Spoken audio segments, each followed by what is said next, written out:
Banyak orang tidak mengakui kalau gangguan saat bekerja adalah cara yang tidak sehat untuk kabur dari kenyataan.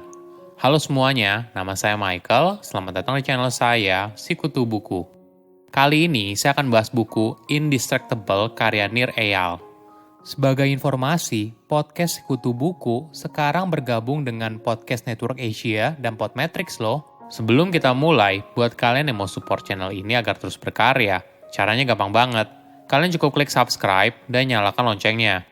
Dukungan kalian membantu banget supaya kita bisa rutin posting dan bersama-sama belajar di channel ini. Buku ini membahas bagaimana cara menjadi produktif dan mengatasi gangguan saat bekerja.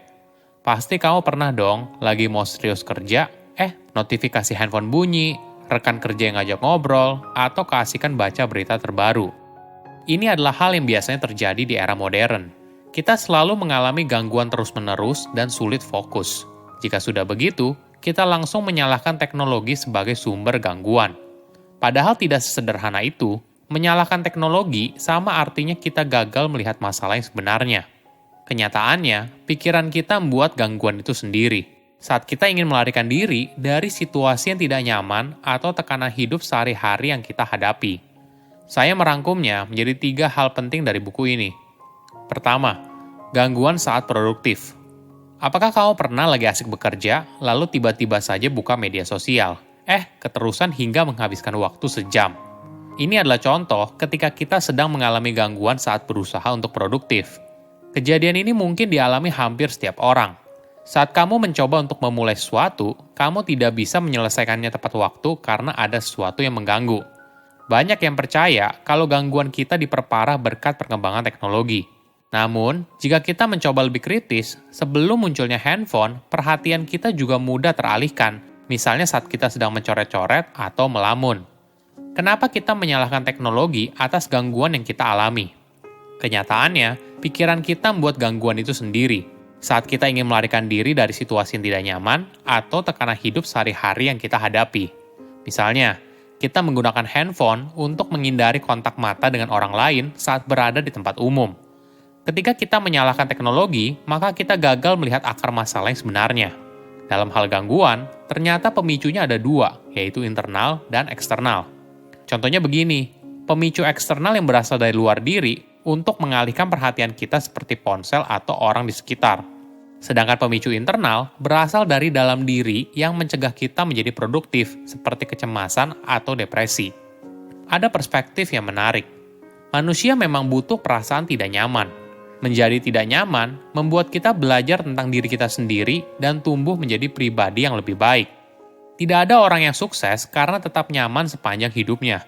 Kita bisa berkaca dengan para nenek moyang. Jika mereka merasa nyaman dengan cara hidupnya, maka mereka tidak akan pernah bekerja begitu keras untuk mencapai kemajuan yang kita miliki saat ini. Di balik setiap kesuksesan, pasti ada orang yang meninggalkan zona nyamannya. Namun, karena kita malah menghindari ketidaknyamanan dengan teknologi, maka kita gagal menggunakan cara yang tepat untuk menghadapi ketidaknyamanan. Hasilnya, kita jadi berada dalam gangguan terus-menerus. Nir memberikan tips yang menarik. Jika kamu ingin buka media sosial, coba katakan pada dirimu sendiri, tahan hingga 10 menit. Biasanya setelah 10 menit, kamu tidak jadi ingin buka media sosial dan terus bekerja tanpa gangguan. Kedua, tips jadi produktif. Di lingkungan sosial kita, pasti ada seorang yang kelihatannya sangat disiplin dan mampu mencapai tujuan yang besar. Misalnya mampu menurunkan berat badan, disiplin berolahraga, dan sebagainya. Apa yang membuat mereka bisa mengatasi godaan dan mencapai tujuan yang sudah dibuat di awal? Rahasianya ada di perencanaan. Mereka merencanakan jadwal latihan, apa yang mereka makan, hingga waktu untuk berolahraga. Nir menyarankan kita untuk melakukan time box, artinya mengalokasikan waktu untuk menyelesaikan tugas tertentu, baik itu mengatur waktu untuk olahraga, berkumpul dengan teman, atau mengikuti kelas melukis. Yang penting, jadwalkan waktu untuk diri sendiri. Time box ini juga termasuk waktu untuk makan dan tidur malam yang nyenyak. Keduanya penting untuk menjaga kesehatan mental dan fisik. Apabila kamu sudah time box waktu untuk diri sendiri, jangan lupa untuk meluangkan waktu menjalin hubungan dengan orang yang kamu cintai, keluarga, pasangan, teman, dan sebagainya. Seringkali kita menomorduakan mereka dan hanya memberikan waktu sekedarnya saja dari sisa waktu yang kita miliki. Ini tidak baik. Mereka juga butuh waktu berkualitas dengan dirimu. Urutannya seperti ini, fokus buat jadwal bagi dirimu dulu, selanjutnya untuk menjalin hubungan yang berkualitas, lalu pada pekerjaan. Setiap orang punya waktu yang berbeda saat bekerja.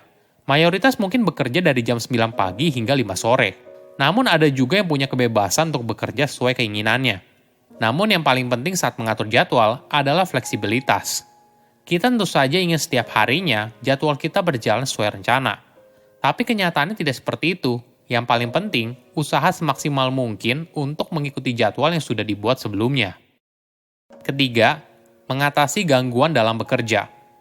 Pada tahun 1980-an, banyak negara mulai mengadopsi peraturan baru yang melarang awak kabin berbicara kepada pilot tentang topik pribadi selama lepas landas dan mendarat.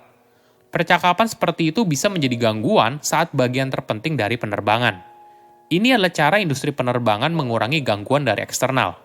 Pada tahun 2019 lalu, ada meme populer yang mulai beredar di internet.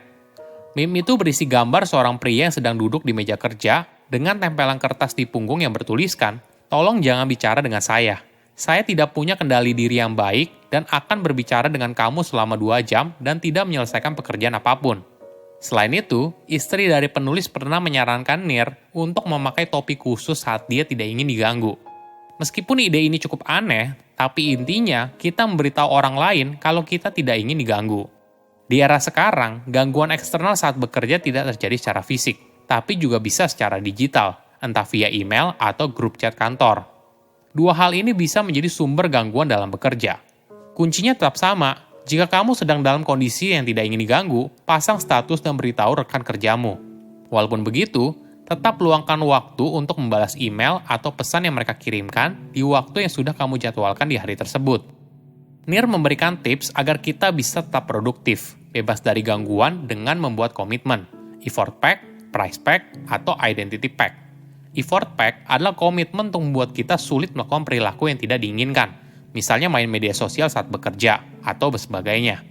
Kamu bisa mendownload aplikasi yang bisa memblokir akses pada aplikasi yang mengganggu saat bekerja, atau membatasi waktu kamu selama di aplikasi tersebut. Sedangkan price pack adalah komitmen apabila kamu menyerah terhadap gangguan, maka kamu harus membayar.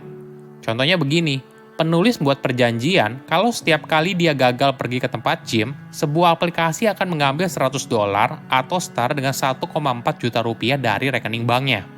Menariknya, dalam 3 tahun sejak penulis membuat komitmen yang mahal itu, dia tidak kehilangan $1 pun yang diambil dari akunnya. Terakhir adalah identity pack. Ini adalah komitmen untuk menciptakan identitas diri sebagai orang yang kuat dalam menghadapi gangguan, baik internal maupun eksternal.